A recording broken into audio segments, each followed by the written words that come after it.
आज हम लोग बात करने वाले हैं IIFL फाइनेंस लिमिटेड के बारे में। 5 मार्च के आसपास देखेंगे आप तो यहाँ पे स्टॉक प्राइस में ऑलमोस्ट जो है 50% का करेक्शन यहाँ पे आया था। ये करेक्शन आने का रीजन क्या है उसको देखने की कोशिश करेंगे। इतना बड़ा जब करेक्शन आता है किसी भी स्टॉक में तो क्या वो स्टॉक खराब हो जाता है? अगर करेक्शन आता है तो किस बेस पे हमें डिसीजन लेना चाहिए, क्या स्ट्रेटेजी हमारी होनी चाहिए और जहाँ पे भी स्टॉक प्राइस चल रहा है वहां पे अपनी क्या स्ट्रेटेजी हो सकती है, वो सब आज की वीडियो में देखने वाले हैं। Only for education purpose. Video का पर्पज आपको सिर्फ सिखाना है, कोई भी बाय और सेल का रिकमेंडेशन नहीं है। तो कोई भी फाइनेंशियल डिसीजन आप अपने रिस्क पे लेंगे। तो आरबीआई ने जो है मार्च में IIFL फाइनेंस पे रेस्ट्रिक्शंस लगा दी थी। नए लोन ये डिस्ट्रीब्यूट नहीं कर पाएंगे, जो कि एक टेम्परेरी रेस्ट्रिक्शन थी। लेकिन जैसे ही रेस्ट्रिक्शन लगी हुआ क्या, लोगों में डर का माहौल फैल गया और यहाँ पे लोअर सर्किट कंपनी में लगने स्टार्ट हो गए। लोअर सर्किट यहाँ पे लगने स्टार्ट हुए। उसके बाद कंपनी का स्टॉक प्राइस थोड़ा सा नीचे और आया और जब स्टॉक प्राइस नीचे आया तो यहाँ पे स्मार्ट इन्वेस्टर्स एक्टिवेट हो गए, क्योंकि IIFL एक अच्छी कंपनी है, बिजनेस काफी अच्छे से चल रहा है इनका। रेस्ट्रिक्शन जो लगे थे वो टेम्परेरी थे, जनता को इस चीज की नॉलेज होती नहीं है। तो किसी भी कंपनी का स्टॉक प्राइस, अच्छी कंपनी का स्टॉक प्राइस जब नीचे आता है, फ्री फॉल करता है, तो ऑलवेज वो एक अपॉर्चुनिटी होती है। अब वो काफी बार डिपेंड करता है काफी अदर फैक्टर्स पे भी, जिसके बारे में हमें पता होना चाहिए। और जैसे ही स्टॉक प्राइस इस लेवल पे आया था ना, मैंने यहाँ पे अपनी होल्डिंग बनाई थी। उसके बाद बड़ी बड़ी कैंडल्स बनना स्टार्ट हुई, फिर से रिटेस्ट करने मार्केट आया और जैसे इस रेंज में आया मैंने अपनी सारी की सारी होल्डिंग सेल कर दी थी, ये वाली रेंज देख के, क्योंकि प्रीवियसली स्टॉक प्राइस ने यहाँ पे सपोर्ट बनाए थे मल्टीपल टाइम्स, तो बाद में जाके रेजिस्टेंस पॉइंट बन सकता है। और यहाँ से जब स्टॉक प्राइस नीचे आना चालू हुआ तो मैं यहाँ पे फिर से इंटरेस्टेड हो गया। मैंने फिर से होल्डिंग बनाई है, जो कि मेरी अभी तक चल रही है। 390-400 के आसपास मेरी होल्डिंग है,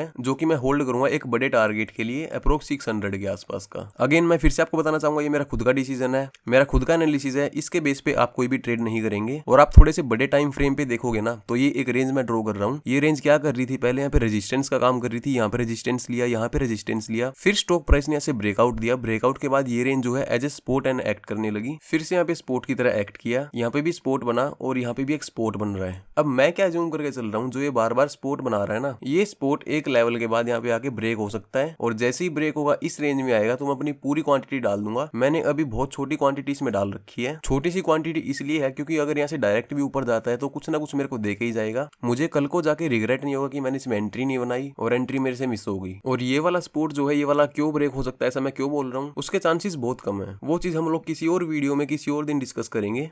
अभी के लिए मैंने इसमें थोड़ी सी क्वांटिटी डाल रखी है, 400 के आसपास। ब्रेकडाउन देके नीचे आता है तो और एवरेज करूंगा, और अगर लिक्विडेशन मूव नीचे की तरफ आता है, 280 के आसपास आता है, तो मेन क्वांटिटी यहाँ पे डाल दूंगा और वेट करूंगा एक बड़े टारगेट के लिए, जो कि इसका 600 के आसपास का। और ये टेक्निकल टारगेट क्यों पूरे होंगे उसका जस्टिफिकेशन हमें देता है फंडामेंटल। 20,000 करोड़ का मार्केट कैप है, मिड कैप कंपनी है। इंडस्ट्री पीई रेशो 23 का है और स्टॉक का पीई रेशो 12.7 का है। कंपनी इंडस्ट्री पी से काफी नीचे है। ROCE ROE यहाँ पे ठीक ठाक है। कर्जा कंपनी के ऊपर काफी ज्यादा है, क्योंकि इनका फाइनेंस का बिजनेस है और ये बिजनेस ऐसे ही है, इनमें डेप्ट हमेशा ज्यादा ही रहता है। बुक वैल्यू यहाँ पे बढ़िया है 285 की, और करंट में प्राइस 453 पे ट्रेड कर रहा है, यानी कि प्राइस टू बुक वैल्यू 1.5 के आसपास होगी। कंपनी का करंट पीई रेशो 12 का है और मीडियन पी भी 12 का है। कंपनी अपने मीडियन पी के आसपास ट्रेड कर रही है, जो कि अच्छी बात है। और मेन बात जो मैं बोला था कि कंपनी का स्टॉक प्राइस जो है ब्रेकडाउन देके नीचे आ सकता है, उसका मेन रीजन है यहाँ पे सितंबर का क्वार्टरली रिजल्ट यहाँ पे नेट प्रॉफिट जो है -93 आया है, जो कि पीछे कभी नहीं आया था। नेट प्रॉफिट यहाँ पे कम क्यों है उसको थोड़ा देखने की कोशिश करते हैं। सेल्स यहाँ पे लगातार बढ़ रहे हैं, सेल्स में कोई दिक्कत नहीं है। थोड़ी सी कम हुई थी, लेकिन इतनी ज्यादा भी कम नहीं हुई थी कि नेट प्रॉफिट इसका इतना माइनस में आ जाए। फाइनेंसिंग प्रॉफिट भी यहाँ पे बढ़ा है।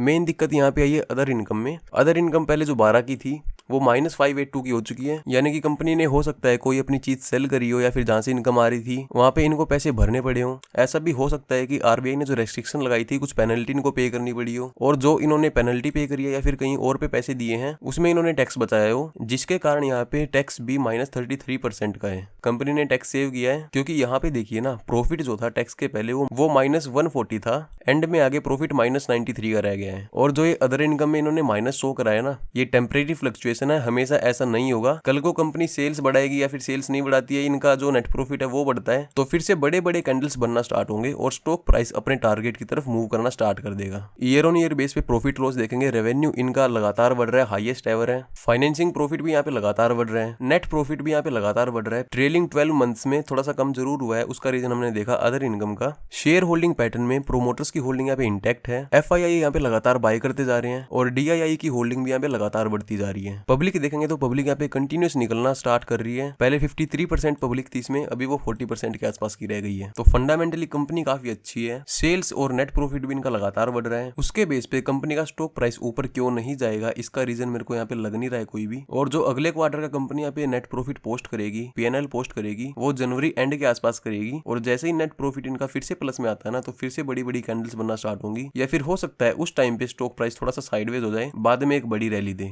तो कुछ इस टाइप से अपन स्टॉक मार्केट में काम करते हैं। एक जगह पे हमेशा अपनी सारी क्वांटिटी नहीं डालनी है, अपने टोटल कैपिटल का 5 या 7% से ज्यादा नहीं डालना है किसी भी एक स्टॉक में। अपना प्रॉपर रिस्क मैनेज करके चलना है। इवेंचुअली कहने का मतलब है कि आपको हमेशा लर्निंग पे फोकस करना है, टिप्स के भरोसे नहीं रहना है, किसी का भी ट्रेडिंग स्टाइल कॉपी नहीं करना है। अच्छा उसने ये बाय कर लिया, मैं भी कर लेता हूँ। उसके पोर्टफोलियो में तो भाई 150 कंपनियां और होंगी, अगर उसकी एक कंपनी भी खराब हो गई तो नीचे जाके वो एवरेज कर लेगा। या फिर वर्स्ट केस में बिल्कुल ही नीचे चल रही है, ऊपर रिटर्न दे नहीं रही है कुछ भी, तो बाकी की कंपनी उसको रिटर्न दे देंगी। और कभी भी स्टॉक प्राइस को आपको टॉप पे जाके बाय नहीं करना है, टॉप पे बाय करने से अवॉइड करना है। इसमें आप 2-3 बार प्रॉफिट तो कर लोगे, लेकिन लास्ट में आपका लॉस होना तय है। अगर लॉस नहीं हुआ तो एक लंबे टाइम के लिए आप फंस जाओगे। तो इन चीजों को आपको ध्यान रखना है। तो गाइस ये था आज का वीडियो आपको कैसा लगा लाइक और कमेंट करके मुझे बता देना। Thank you so much guys, thank you so much for watching, bye bye and take care.